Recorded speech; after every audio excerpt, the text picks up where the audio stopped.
Hermanos, muy buenos días. Vamos a leer el segundo libro de Samuel, en el capítulo 18, inicialmente los versos 5 al 9, luego el 15 solito, y al final vamos a leer el 31 al 33. Dice así la Sagrada Escritura. Entonces el rey le dio esta orden a Joab, a Abisai y a Itaí. Por consideración a mí, traten con bondad al joven Absalón. Y todas las tropas escucharon que el rey daba esta orden a sus comandantes. Así que comenzó la batalla en el bosque de Efraín. Y los hombres de David rechazaron los ataques de las tropas israelitas. Aquel día hubo una gran matanza y 20,000 hombres perdieron la vida. La batalla se extendió con furor por todo el campo y perecieron en el bosque más hombres que los que murieron a espada. Durante la batalla, Absalón se cruzó con algunos hombres de David. Trató de escapar en su mula, pero al pasar cabalgando debajo de un árbol, su cabello se enredó en las gruesas ramas. La mula siguió y dejó a Absalón suspendido en el aire. Luego, 10 jóvenes escuderos de Joab rodearon a Absalón y lo remataron. Enseguida, el etíope llegó y le dijo: tengo buenas noticias para mi señor el rey. Hoy el Señor lo ha librado de todos los que se rebelaron en su contra. ¿Qué me dices del joven Absalón?, preguntó el rey. ¿Se encuentra bien? Y el etíope contestó: que todos sus enemigos, mi señor el rey, ahora y en el futuro, corran con la misma suerte de ese joven. Entonces el rey se sintió abrumado por la emoción.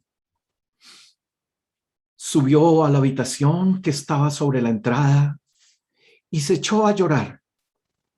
Y mientras subía, clamaba: oh, mi hijo Absalón, hijo mío Absalón, si tan solo yo hubiera muerto en tu lugar.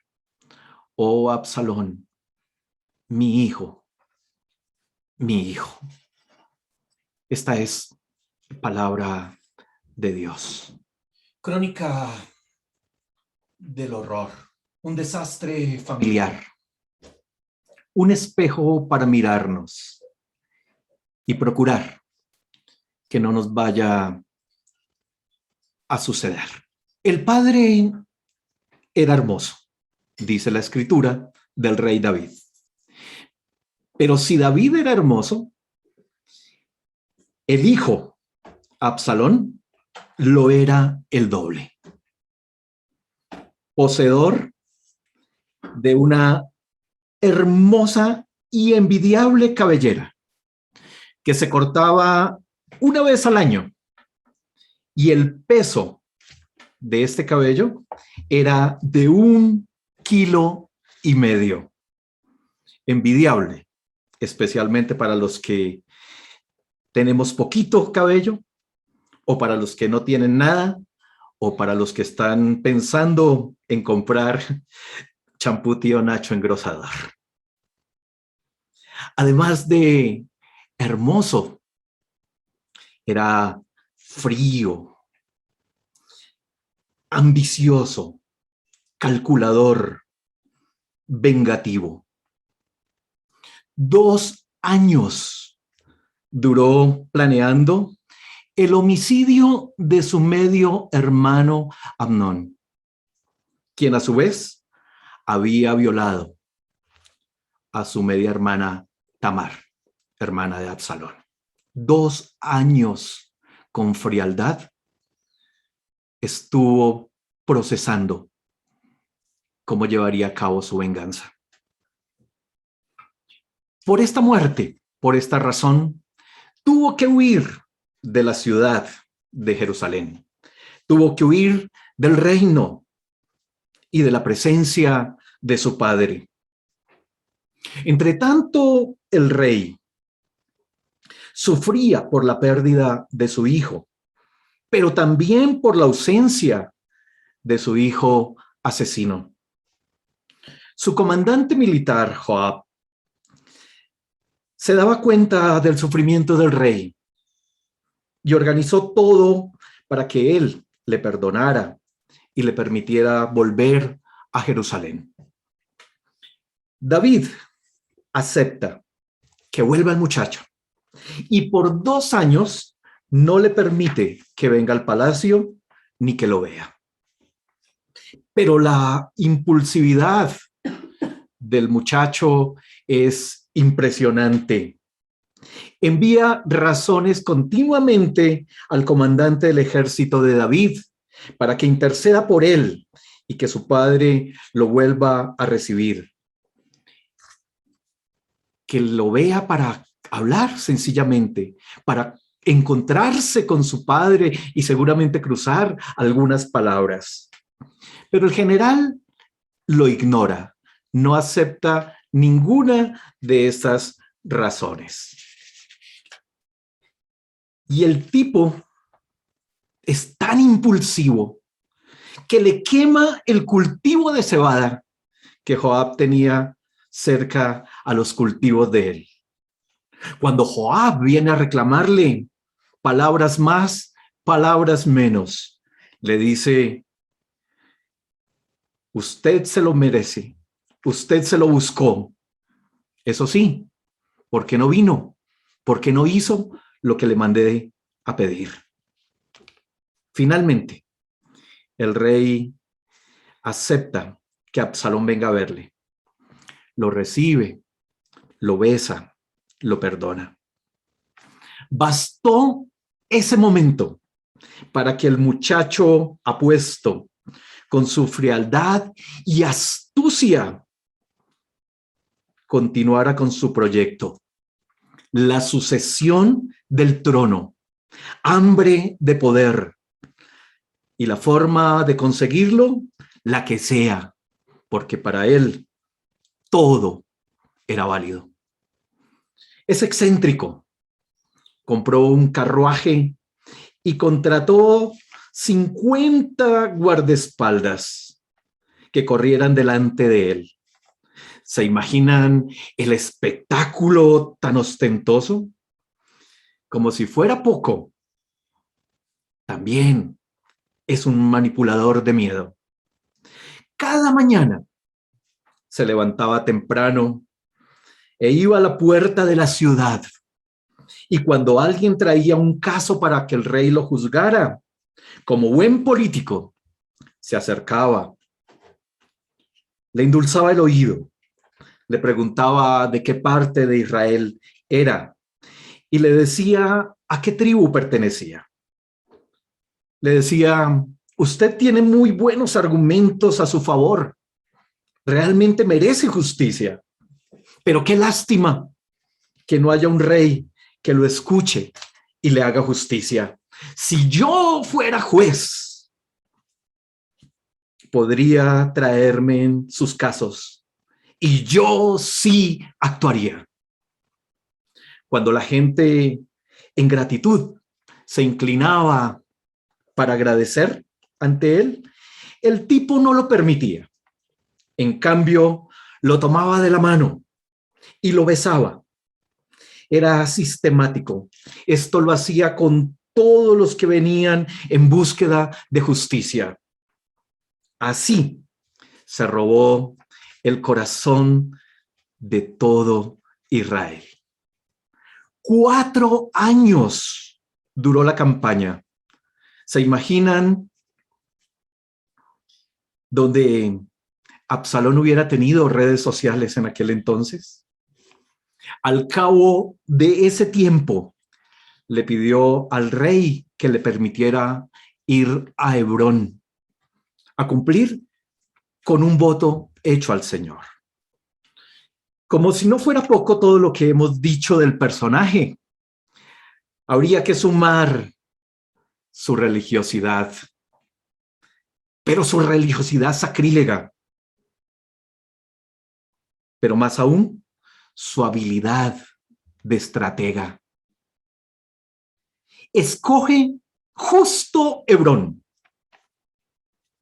su ciudad natal, la antigua ciudad donde David, su padre, había vivido, donde habían santuarios dedicados al culto de Israel, y la ciudad que David había cambiado por Jerusalén. Pero también, aparte de todo esto,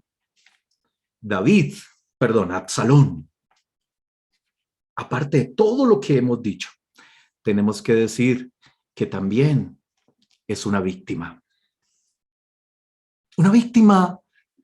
de decisiones familiares, una víctima de padre seguramente complaciente, de padre ausente.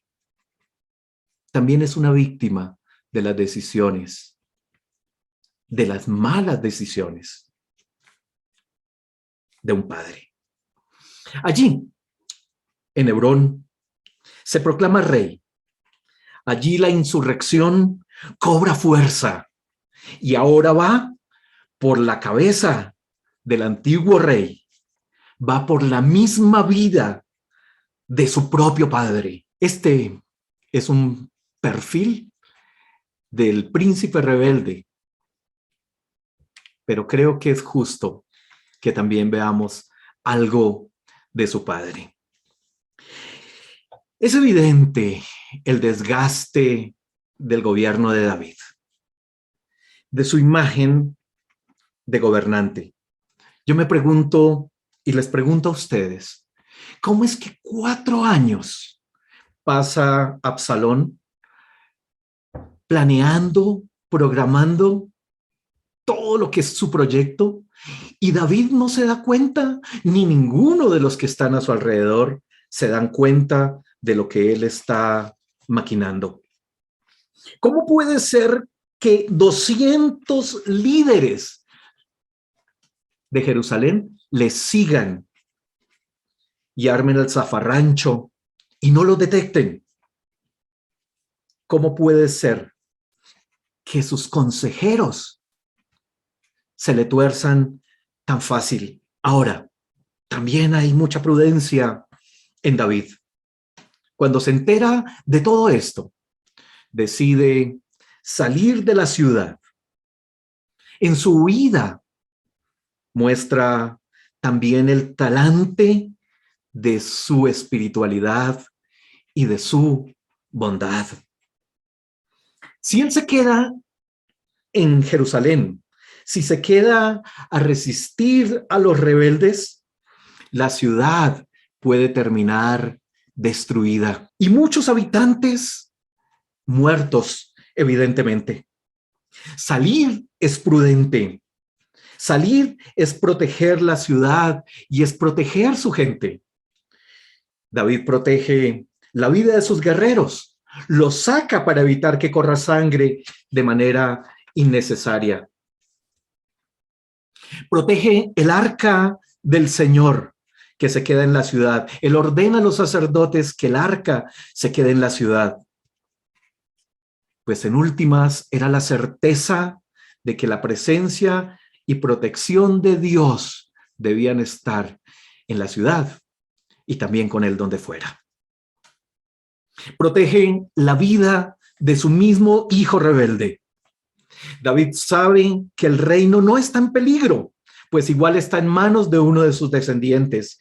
Lo que David reconoce es que la forma de tomarlo no es la correcta, y al enfrentarlo probablemente tenga que pagar con su vida la equivocación. No será él quien le quite la vida a su hijo. La batalla es inevitable. El corazón del padre se antepone a la del rey y da la orden, le ruega a sus comandantes, a sus consejeros, que tengan bondad, que lo traten con bondad a su hijo Absalón. Es como si les estuviera diciendo, como si les estuviera rogando por su vida. Es un muchacho loco, terco. Denle una lección, pero no se les vaya a ir la mano y menos lo vayan a matar. Lo inevitable tenía que pasar. El rebelde cayó en su propia ley. A lo que le había invertido la vida, a lo que se había dedicado, su belleza exterior, su frondosa cabellera se queda enredada a un árbol. Luego vienen los comandantes de David y lo rematan. Joab le clava 4 dagas en su corazón, quizás una por cada año que con frialdad planeó la revuelta. La reacción del rey con los mensajeros muestra el talante de hombre que era como padre. Y con todo seguramente, y los errores que hubiera podido cometer como ser humano, él les ruega que al muchacho lo traten con bondad.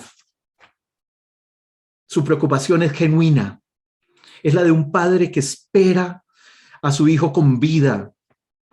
Durante 2 ocasiones, el texto nos dice que pregunta cómo está el muchacho.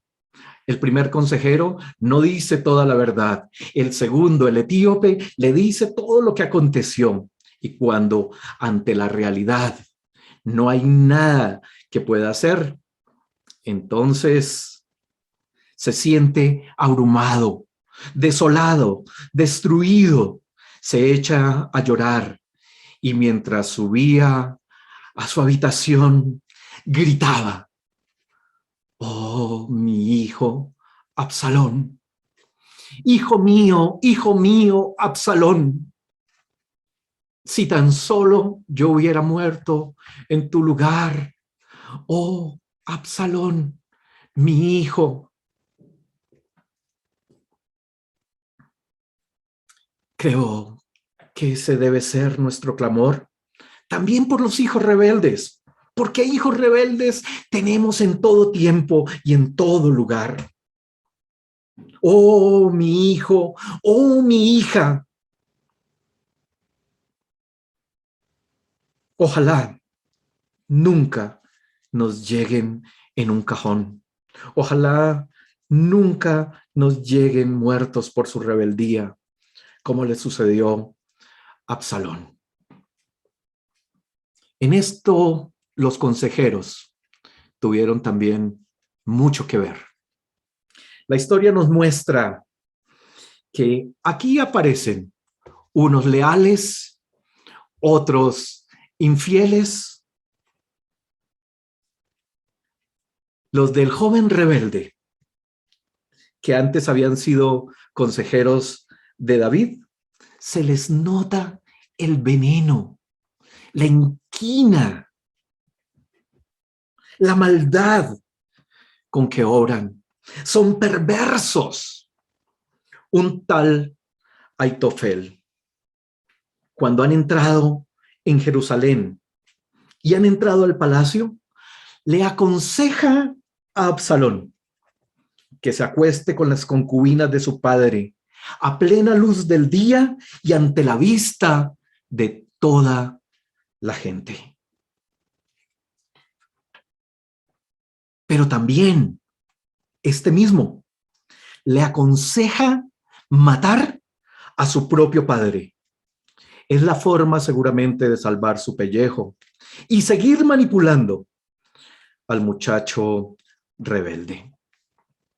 Por otro lado, no deja de ser curiosa la actitud de los hombres generales de David, sus consejeros también.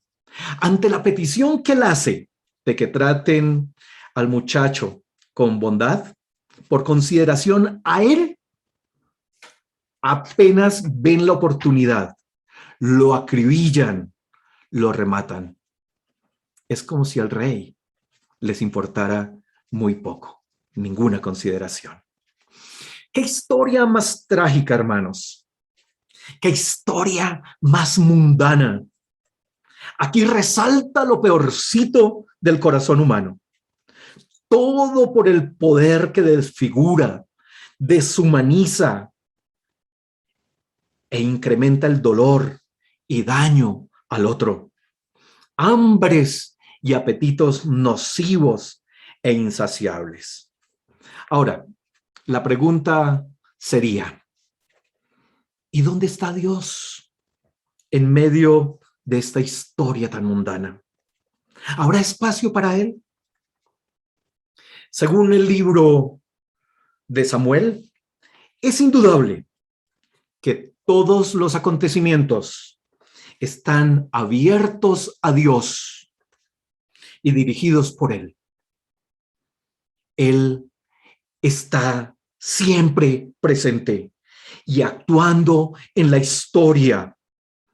Lo abarca todo, absolutamente todo.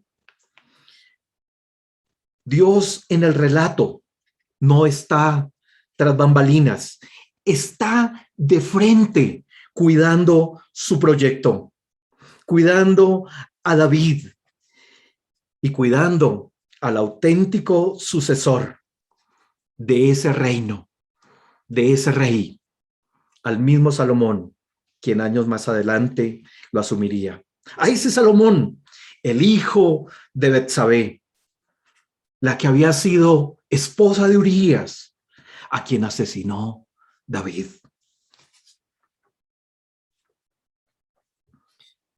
Dios se desliga por completo de la rebeldía y capitaliza la inexperiencia del rebelde y la ambición de los malos consejeros a favor de David y de su ungido.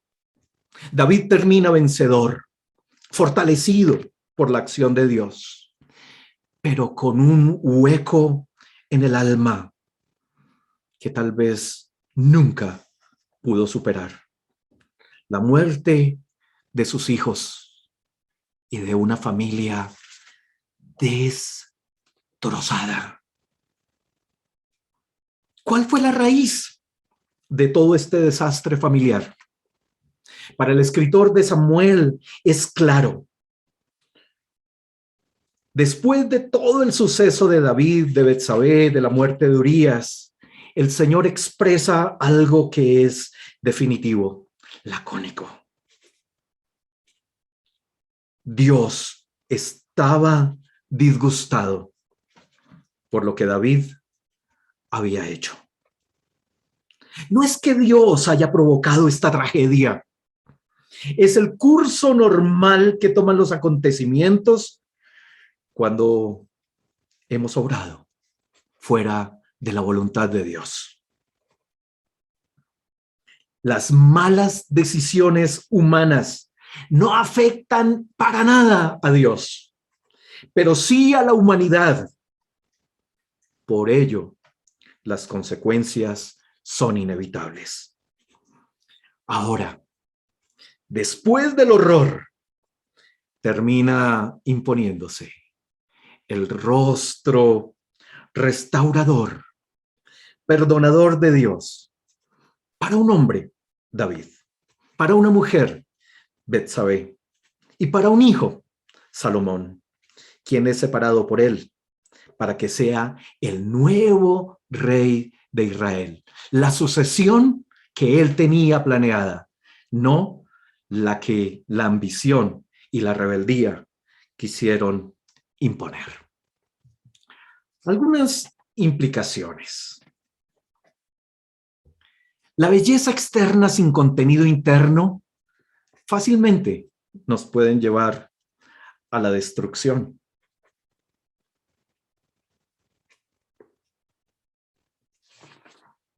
Es impresionante, mis amados hermanos. Es sencillamente impresionante. Aquí el punto no es la belleza, sino el contenido, el fundamento interno, lo que sustenta esa belleza. Muchas niñas y jóvenes bellos mueren en un quirófano operándose para ser más bellos. Me parece, hermanos, que la belleza interna es la que resalta esa belleza exterior. Quien es bello por dentro es bello por fuera.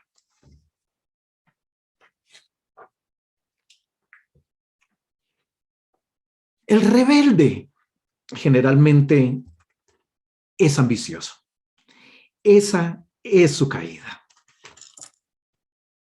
Como dice el proverbio, parece que la rebeldía está ligada al corazón del muchacho, pero no solo del muchacho, está completamente adherida al corazón humano, a todos, niños, jóvenes, viejos. Y la única manera de solucionarlo es con disciplina. Esos apetitos desmedidos requieren, según la carta a los Efesios que leímos hoy, una disciplina personal de negación a toda forma de maldad y una disciplina de la imitación del sumo bien. Imitar a Dios, vivir en amor, imitar a Cristo, seguir su ejemplo. En otras palabras, como dice el Evangelio, saciarnos del pan de vida para anular la ambición por otros panes dañinos y malsanos. Me impresionó la actitud de la mamá del joven hincha del Nacional que esta semana golpeó al de Santa Fe con alevosía, con inquina, con maldad, con rastros de asesino. La trifulca se formó al regreso del público al Campín después de 1 año y medio de cierre por la pandemia. La mamá vio a su hijo golpeando al hincha del Santa Fe a través de los medios y de las redes.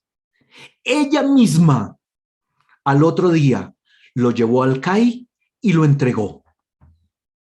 Yo me imagino que con el ánimo de darle una lección, pero más aún, guardarle la vida a futuro y no tener que lamentar su muerte como le tocó a David. El poder que sacia es el que Dios da, porque es para servir, administrarlo bien. Eso sí que es de valientes, no de rebeldes que imponen y con la violencia quieren todo. Lo otro, lo asumido con violencia, con vandalismo, con imposición, es mera rebeldía. Por eso, hermanos, me cuesta validar a primeras, segundas y demás líneas que se manifiestan de esta manera en el país. Los malos consejeros generalmente arrastran a la destrucción. Por lo que se sabe hasta ahora, fueron los malos consejos, la ambición, lo que llevaron a varios exmilitares a Haití a atentar contra su presidente. Algunos seguramente engañados. Pero la única realidad es que ahora tienen la vida destrozada. Inocentes o no, tendrán que responder por la muerte de un mandatario. Todo parece indicar que son los consejeros de Salomón, siendo ya rey, los que escriben esta historiografía del horror, con el ánimo que a ellos no les vaya a suceder, y a su vez en la espera de que sus familias no tengan que atravesar por lo mismo que sus padres y abuelos. El mejor consejo y consejero está en el Evangelio. Seguirlo es el camino a la vida. Ignorarlo es nuestra propia destrucción. Quisiera dejarles 3 tareitas. La primera, invierta en lo fundamental. Ámese como es, como Dios lo creó. Ámese, tenga dignidad, tenga estima. Y si va a invertir plata en su belleza, que no sea en una cirugía externa, que más bien sea una inversión en lo interno. Ahí es donde se hace la diferencia. Otra tareita. Examine el corazón y los apetitos. ¿Qué tan rebelde o ambicioso es? ¿Qué hambres mueven su vida? Si necesita ser validado en lo que está haciendo, que sea Dios quien lo valide. Eso se sabe por la motivación y el compromiso del servir desinteresadamente en el reino de los cielos. Esa debería ser la mayor ambición, que al examinarse, que al hacer introspección, usted pueda definir con qué corazón está sirviendo. Última tarea. Escoja buenos consejeros. Si hubiera que recurrir a un consejero, si tuviera en este momento que recurrir a un consejo definitivo para su vida, ¿a quién iría? ¿Lo tiene claro? Yo hace años decidí que mi primer consejero iba a ser la Sagrada Escritura. Por una razón, porque Pablo dice que esa es utilidad. Toda la Escritura es útil. Y dentro de esa utilidad es útil para aconsejar, para dar buen consejo. Ahora, recurro a ella y tengo que ser honesto. Casi siempre intento seguir el consejo. Otras veces puede mi terquedad, la rebeldía con la que aún lucho.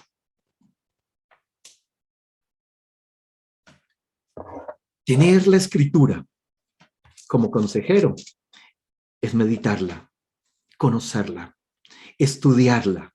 Esto no es opcional, esto es fundamental. Claro, después vienen hombres y mujeres a los que también podemos consultar, pero hombres y mujeres sabios que tengan la Escritura como fundamento para sus consejos. La tarea es que le enseñe esto a sus hijos. Un buen consejo les libera de la rebeldía y de la muerte. Como conclusión, hermanos, que nuestras crónicas no sean de horror, que nuestras familias no tengan que vivir el desastre, que nuestro clamor por los hijos, especialmente por los que son rebeldes, no tengan que ser de dolor, que más bien sean gritos de alegría y gratitud por todo lo que Dios puede transformar en su vida. Termino diciendo, todo esto es posible si Dios escribe nuestra historia y su palabra se convierte en nuestro pan de vida.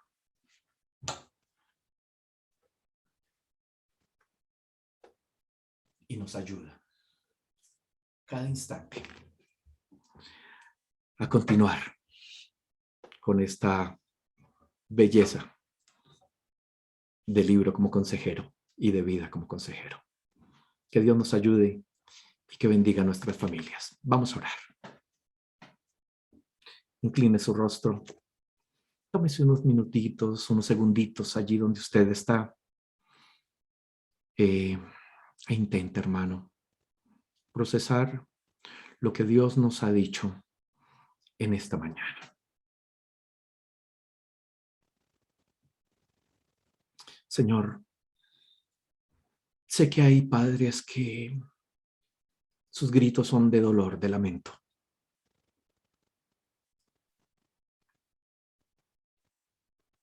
Hoy venimos a clamar por ellos, a suplicar, Señor, tu misericordia, a suplicar tu bondad, a suplicar tu favor. Queremos contar historias de vida donde la gracia, donde la plenitud sean las que inspiren. Queremos rogar con todo nuestro corazón, Señor, que este espejo no sea el que tengamos que vivir en la misma situación y condición de David, sino que más bien lo hagamos dentro de la gracia, del grito de júbilo que nos das tú, Señor Jesucristo, cuando estás en nuestras vidas, en nuestras familias, e intentamos hacerte el consejero de ella. Ayúdanos, Señor, te lo ruego, en el nombre de nuestro Señor Jesucristo. Amén.